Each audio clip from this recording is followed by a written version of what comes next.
Hello, it's time to tinker around with the CNC machine again. But Chris, you say, it was perfect. Why do you need to change anything? Well, it's not really by choice. I came out here a few days ago and I found that the PC that's running everything was not working, and at first I wasn't too worried because it has done this a few times in the past after not being used for, say, a month or so. Tends to do this.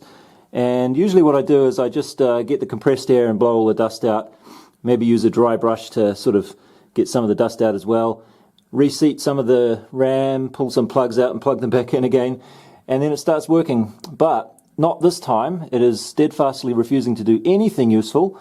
The fans all spin when the power comes on, and the power LED comes on the motherboard, but there's no beep and there's no BIOS post, and the diagnostic LEDs don't do anything. So I think it's finally the end of the road for this computer.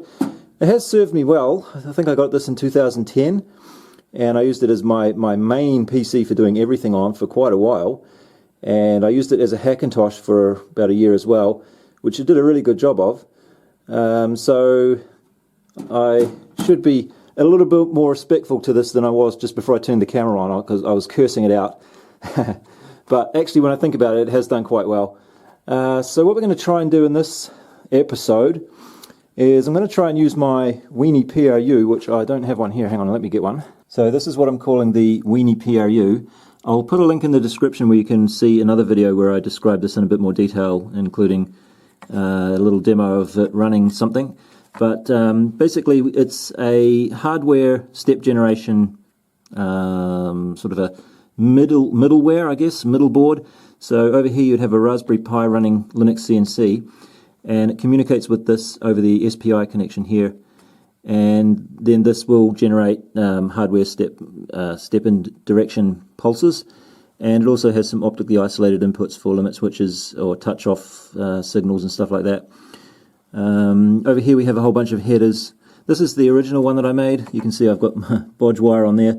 I'm not really using this for anything, but when it's fully populated with headers it would look like that, and you can use these ones here if you want to use those step stick drivers. I've been using this with the TMC 2209 step stick little board, daughter boards, whatever you call them.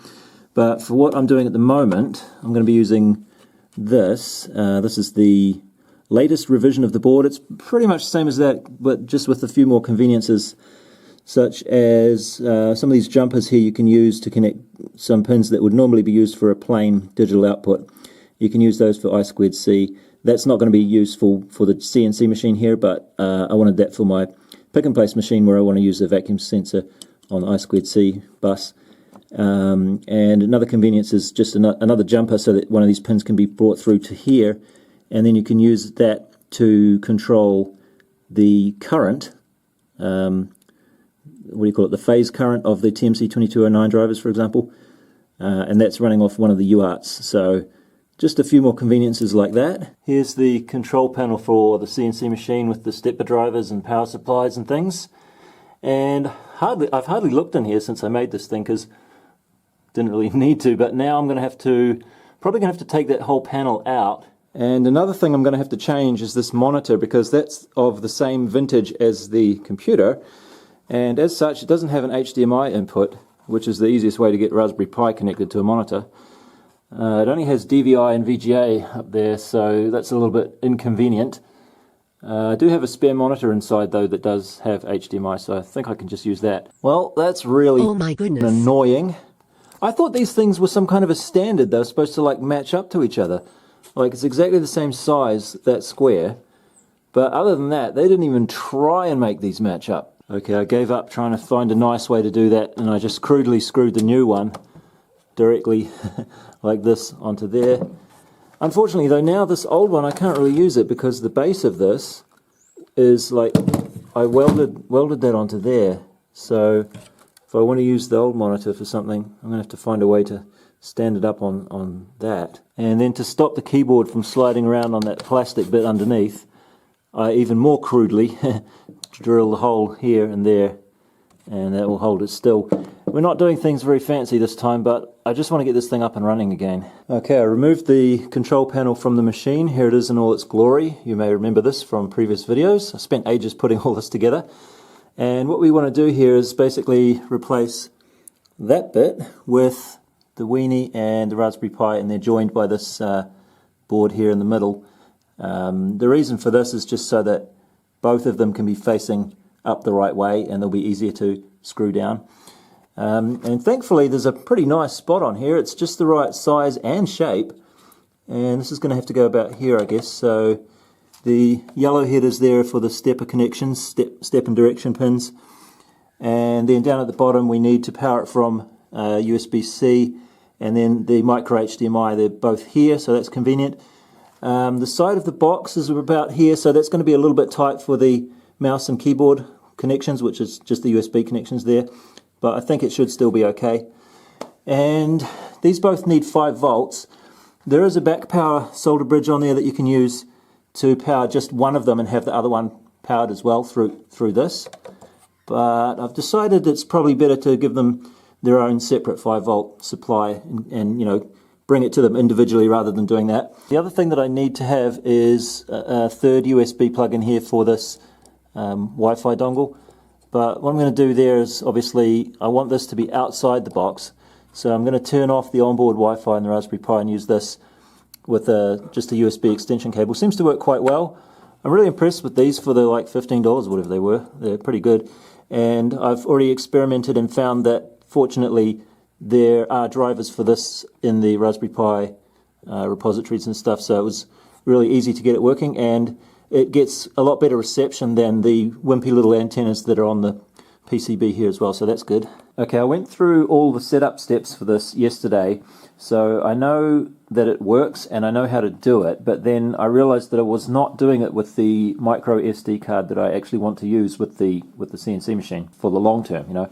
So I'm doing it again here, and I thought I might just record it as I go, both as a future reference for myself and for other people who might want to know. So when you first boot up after burning the image onto the micro SD card, you'll be confronted with this login screen, and the login credentials will be CNC, and the password is CNC as well. If you go to the menu here, you should see that there is LinuxCNC here that you can run, and if you try and start that one, it'll give you this like wizard kind of thing that lets you set up a LinuxCNC installation there, but we're not going to do that one because you can also run this from the command line, and you just give it the ini file that you want to use and it will run that way as well. But first thing we need to do is set up Wi-Fi, and there's a utility to do this which I hadn't come across before, and it's called menu config. And then you'll get a list of stuff like this where you can, I'm just going to activate this one and put in the old password there. Okay, that was a bit slow, but it's working. And then we can go back. Oh, and if you want to, what I usually want to do is set up a static IP address. So you do that here as well. There's probably another way to do it by editing files somewhere, but I haven't figured that out yet. I used to do it like that with my other Raspberry Pis, but it didn't seem to work with this one. So the only way I've found to do it is by using this utility. But you can edit this here, and if you go down here a little bit, you can change this from automatic to manual, and then show. For some reason it scrolls, every time you touch something it scrolls up a little bit, which is kind of annoying. But you can set an address here. See how it scrolls? I wish it wouldn't do that, but you can set the IP address that you want and the gateway, and then at the bottom you do OK. I think you need to restart the network interface to get that to apply, or I usually just reboot the whole system. That that does it as well. Now that we have internet access, and we also should have Git already, so that's ready to go. I'm going to open up Firefox to just double check what the Git URL is for this repository of mine, and copy that there. And then over here we just go git clone, and then we paste in that URL. I'm probably preaching to the choir here. I think most of you know how to do this kind of thing, but I just wanted to convey that it's not such a difficult thing to set up. And then I'm going to CD into the components folder, Weenie. So there's two components. The only one that you really need is the Weenie one. And if we see what files are there, we have two C source files and this README.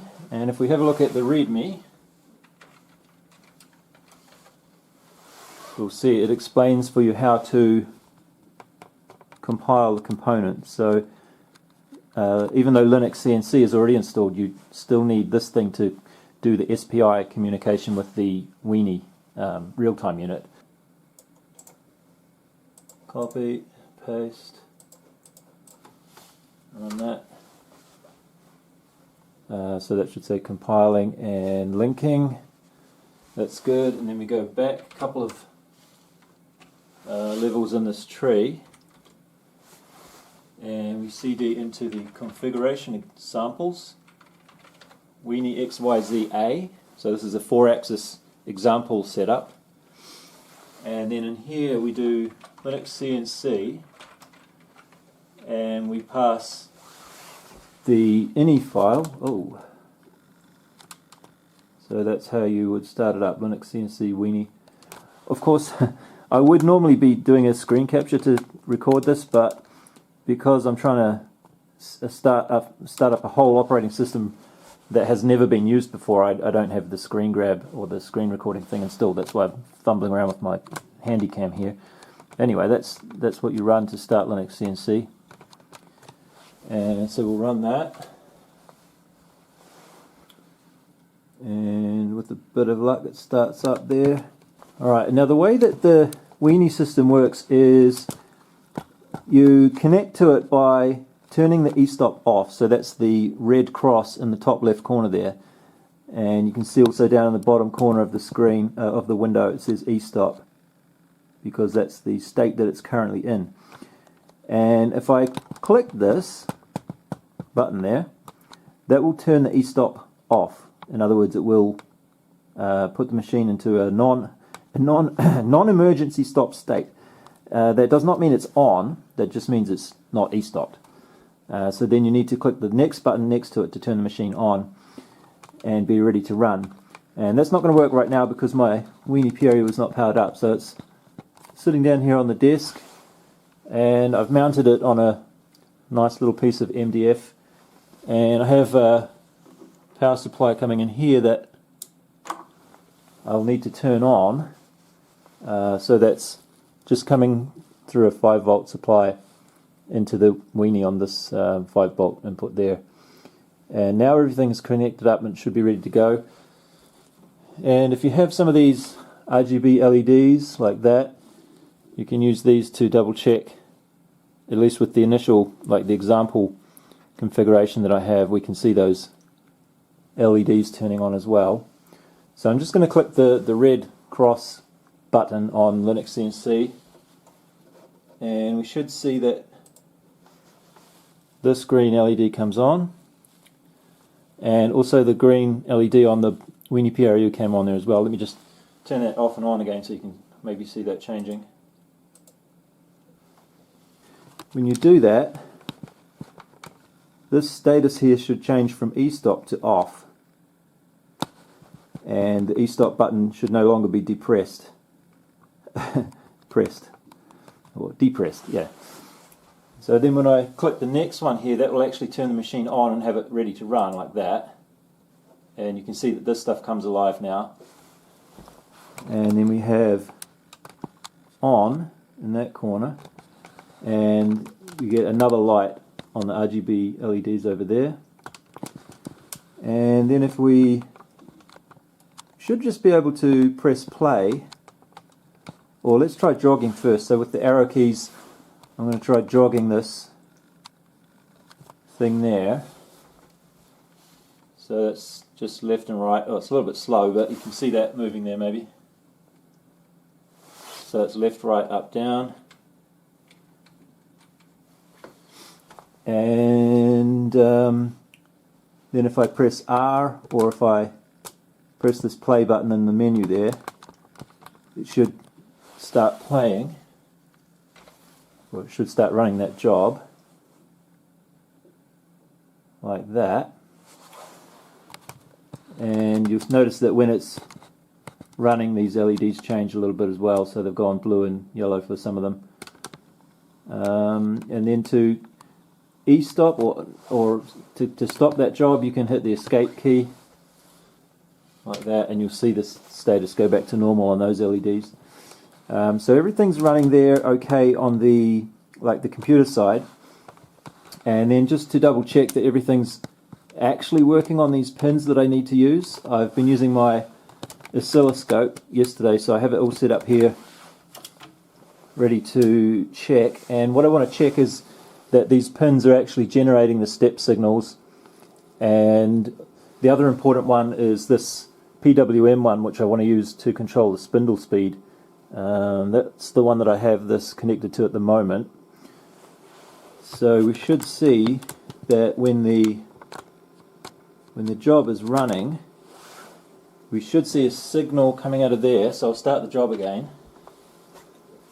And yeah, that's good. So this is I think it's 10 kilohertz. So this is just a PWM pulse to say how fast the spindle should be. And looks like it's working alright. And so the job is running there, of course. And if I change my pin here, my oscilloscope probe, from the PWM one to one of these ones over here, which is the step signals for that x-axis, we can see, well, I'm going to have to change the scale here so that we can actually see some. So this is now the step pulses for the stepper motor, and it's going to be a little bit more patchy because it's only giving steps or when it's actually moving in the x-axis. So what I found, a better way to check this is just to stop the job. So I stop the job there and just jog it in the axis that you're expecting to see movement on. So if I jog this in the x-axis manually now, you can see, hang on, okay, the pulses are very narrow, they're only 4 microseconds wide, so you need to have the horizontal scale to some appropriate width so that you can actually see them. So anyway, you can see that the pulses are working there. And I haven't checked with this installation because obviously you saw me just start everything up afresh right now, but I'm pretty sure if I shifted that probe along to the other pins on there, they'd all be working okay. And the other thing that you might want to check is the inputs. So that's the 4 over here right next to the opto-isolator thingies. And the way you can check those to see if they're working is on this HAL configuration. Whoops, HAL configuration there. And you would go to pins, Weenie, and then input. So there's potentially 16 inputs, but the default firmware is only going to be set up to use 7, I think. So you could use 7, but the Weenie PRU really only has 4 that are going to be most useful because they have the opto isolators on them. So I'm just going to check those ones. I'm actually only need 3 because I only have 3 limit switches. But anyway, I'm going to watch, and then you click on these ones like that, which ones you want to watch, and they'll all show up there. The inputs are these ones here, and so there's a black and a white next to each other, And if I just get something, a little jumper wire to connect those with, so just connect any ground to these pins here. For example, if I plug that one in, this goes from red to yellow, and that tells us that the Weenie input 0 has been detected as on. And if I just go through all of those, connecting one by one here, just move this across, you should see each one of those showing up as detecting an input or not. And that's about it, really. Obviously in the settings I'm going to have to change a few things, because this example setup is not going to have the right steps per millimeter settings for my big machine, so I'll have to change a few things there, and also the way that the limit switches operate will need to be changed as well. Okay, it's a few weeks later now. This project got a little bit stalled because I realized I had to buy something online to move it forward. But just have a little look at what's going on here. I took that off and I've put a 5 volt power supply on here. Well, it's adjustable, but I set it to 5.1 volts, and it can handle quite a bit of current, and it can also handle the 24 volt input from up there. So that's going to provide 5 volts to the Raspberry Pi and the Weenie like that, and I'm going to power them separately. I'm not going to use that back power solder bridge. It didn't seem like such a good idea, actually. And the next question was how to control the speed of the spindle through this VFD. And the way this is done typically is you connect a potentiometer up to these 3 inputs there. We've got ground, 10 volts, and then the one in the middle is the wiper, like the VI1 plug pin. And I have a potentiometer connected to those here, and you'll see that when I turn the potentiometer, that will let me control the speed of the motor. And the way I've been using this so far is with this breakout board. There's a 10 kilohertz pulse that goes from 0 to 10 volts on here. I'm not sure if it's smoothed or not. You'd think it would need to be a little bit smoothed to simulate a potentiometer, but so you just take 2 wires out from this, the ground and the pulse, and you just put them into the ground and the VI on there, and that's how I've been running it, and it works great. Problem is that on the Weenie we only have 3.3 volt pulse here, so I do have the same signal, but it doesn't go up to 10 volts. So what you could do, I think, somewhere in the settings of this, you could tell this that like the maximum speed should be 3 volts instead of 10 volts or something, but I don't really want to do that because you lose some resolution, I think. Or maybe you wouldn't, I don't know. Maybe I should have tried that first. But anyway, what I thought I might do is take this 3.3 volt pulse and somehow step it up to 10 volts by getting a 10 volt supply from somewhere and using my little MOSFET switching board. But then I realized that the configuration of this is just not going to make that possible, which was rather unfortunate. But then I realized that it would actually be quite easy to just simulate a potentiometer with a digital potentiometer, which I did actually have one of those from a few years ago. I was playing around with one, but it was not really suitable for this because it was this SPI one, and there was something else about it that wasn't very good. But I found one on Adafruit. That's a DS3502, and that is perfect for what I need. So that's I2C controlled, and it has 128 steps, or discrete positions that it can simulate of the potentiometer.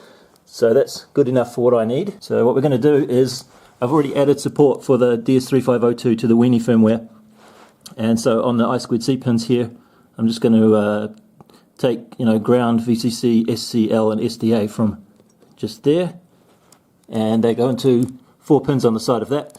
And on the other side of this thing, you've got 3 pins which simulate a potentiometer. So that plug there is going to go into there. Alright, I have another one of those already set up here so I can show you how it works. So that's the digital potentiometer there, I2C cables, and then these 3 cables over here I'm just putting into a multimeter so we can see what the voltage on the center of the potentiometer is, the wiper. It says 3 at the moment, and I'm powering this from a 3S battery, which happens to be right on about 10 volts at the moment, so that's kind of convenient. One of the unfortunate things about this is you see it's got 3 volts there. I'm not running anything on the LinuxCNC yet. The reason it says 3 volts is because I haven't powered up the Weenie. So it's a little bit unfortunate that what this means is I'm going to have to make sure I turn the VFD on after I've made sure this is all powered up. So when I turn this on, you'll see that then the digital potentiometer is now being actively controlled to set the wiper to 0. For me, that's probably not going to be a problem because I've been in the habit of turning the VFD on last, because I have 4 switches on the back of my CNC where I turn everything on: the computer, the monitor, the power supply, the stepper drivers, and then the VFD last. And I've been doing that for a couple of years, so I'm in that habit. The other thing is that when you turn this VFD on, it's actually not ready to run straight away. It starts in this state where the thing is flashing like that. So every time I turn this on, I have to open my control box and reach in here and push that button before it's actually going to spin the motor. So in my case, it's probably not a big deal that it's not going to be a problem, basically. But just keep in mind that if the digital potentiometer is not powered, it will give you somewhere in the middle of the range. Anyway, it is powered now, so this here, we can see the spindle is going to be set to 10,000 RPM. And when I run that, so you can see it's running the job, and now it's gone to 1.6 volts. So what this is doing is that 10,000 is as a fraction of 65535. So the maximum number being 65535 will get the full 10 volts. So we're only getting about 1/6 or so of the full 10 volts of the battery showing up on the wiper. But anyway, you can see that it's working, and if I control the spindle override here, let me put that down to about 46%. We'll see it goes down to 0.6, and if I put it up to 120, we should have a little bit more than 1.6, which is perfect. And if I hit the escape key, it goes back to 0, so the spindle will stop. Okay, I have everything over here now just to double check that everything's actually going to work with the real VFD instead of just the multimeter. Made a bit of a mistake when I was plugging things in, unfortunately. I was so excited to get it all together. I was planning to put this back out on the machine today, but that's not going to happen because I got one of these 5-volt plugs going into there for the weenie. I got that backwards. So what that resulted in was a complete short, because the negative was going to the positive through the headers here. So that has killed this 5-volt power supply, which is kind of a bummer because I don't have another one of those. So not going to be getting this finished today, but I can still power everything up the way I was before, just with a wall plug for the Raspberry Pi and a 5-volt power coming from that battery for the weenie. And as I mentioned before, if the weenie is not powered up and you turn the VFD on first, it's going to make the motor spin, assuming it was like it was turned on. So if the motor was connected now, it would be spinning, which is not great, but like I say, my habit is not to do that. So when we actually turn that on, we get 0. And over here, when I run that program, we should see the VFD go up to whatever speed it's going to be. So that's working great, and if I hit the escape key there, it goes back to 0. Well, I rummaged around a bit and I found this other DC to DC converter that can handle the 24 volts to 5 volts step down. I'm not going to be using this one. This is a completely different sort of a thing. It's like a waterproof, like ruggedized one that I bought years ago for something else. You remember that electric wheelchair thing that I made? I thought I might use it with that, but I ended up not using it. Yeah, so I'm not going to use it here, but nevertheless, I wanted to double check that everything was okay, because the way I was doing it before with the battery, just using that LiPo there, it wasn't quite the way this is going to be set up, and I was just a little bit concerned that when the ground from this side of things was connected to the ground of the weenie there and the Raspberry Pi properly, that something might go wrong, but seems to be okay.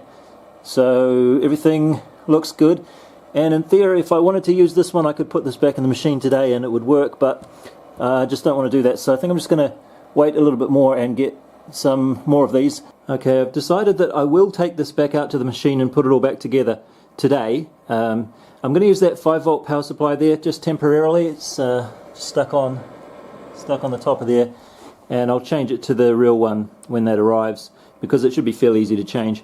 But yeah, so I want to get it up and running and check that the motors run and everything works properly.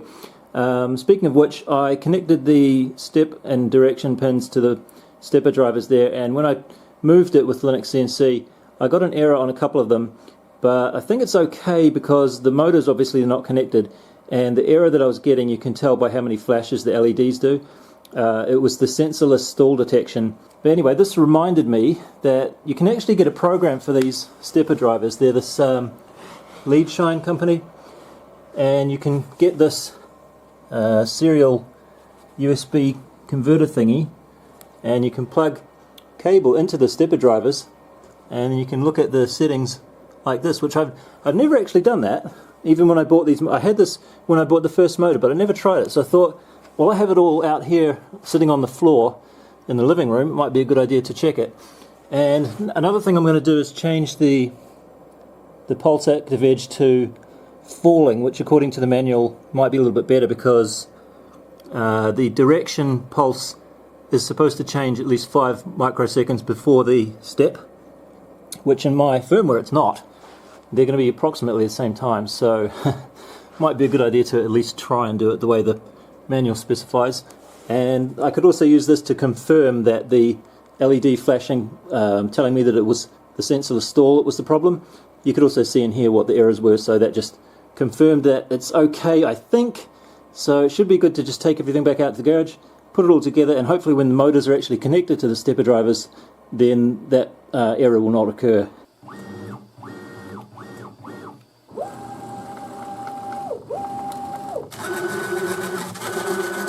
Okay, looks like everything's alright there, and let's see if we can turn the spindle on. Oh. Just doing it manually with that thing, and then turn it off. Wonderful. Of course it's the wrong speed, but I'll have to calibrate that now. I haven't set up the limit switches yet, so let me just do that.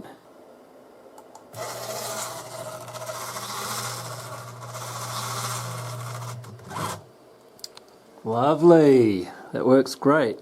Okay, so I've done the calibration for the spindle speeds, and that's working out okay.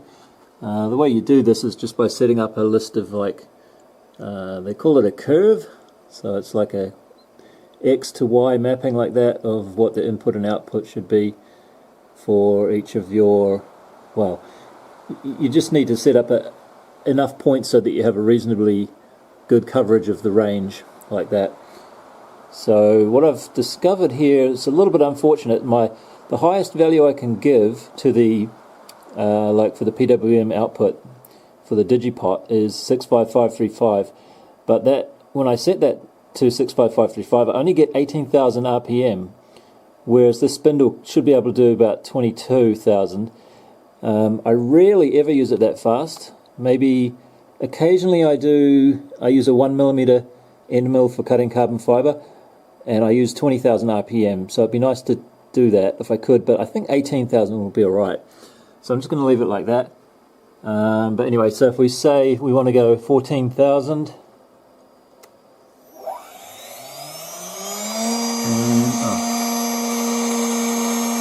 that on, should get 14,000 like that, so that's good. And that's about it. It's all ready to use. I've already noticed a couple of things that are a little bit different. I don't think they're going to be problems. One is that when you're jogging, every now and then there seems to be a slight delay from when you're using the arrow keys, or page up, page down for vertical. There's just a little bit of a delay that I don't think I've noticed before, but it doesn't happen often, so I think it'll be okay. And to be fair, it has been about 4 months since I used this machine, so maybe my memory is a little bit faded. Also, this keyboard, I never liked this keyboard. It's one of those ones with the horrible, really, really flat keys. I just don't like this, so I think I'd like to change that sometime. But Seems to be, oops, hold on. It's kind of, I mean, it's alright. It's just once in a while you get this slight sort of feeling like it wasn't quite as quick as what you thought it was going to be. So that's one issue. I'll keep an eye on that. And the other issue is that for this axis in particular, something to do with the rounding in the way that the steps are generated in the firmware. There's sort of a small remainder in the division or whatever, and what it results in is that this axis will never quite settle at where it's supposed to be. It depends what the value is that it's supposed to be. So if I move it a little bit, okay, it's doing it now. So maybe you can hear this. Maybe you can hear the noise. So what's happening is about once per second, it's taking a step this way, and then it's thinking it's gone too far that way, and then it's taking a step that way. Just one step. So you can't see it. If you touch the... sometimes you can feel it. I can't feel it right now. But I can hear it. I could feel it before. And it also, like I say, it depends where it was in the position. So if you put it somewhere else... Well, now it's doing it more. I still can't feel it. But anyway, so that's not really ideal, but I think I'm just going to leave it like that. So it's just taking one tiny imperceptible step that way and then that way, because it can't quite get to the perfect position that it's aiming to get to. So it's just doing this like that. But one step is not really enough to cause any appreciable movement in this axis. So that'll be fine, and I think that brings us to the end of the video, I guess. And close this up and stop looking at it so much. And I'll probably be too lazy to change this 5-volt power supply when the other one arrives. So most likely that's just going to stay the way it is.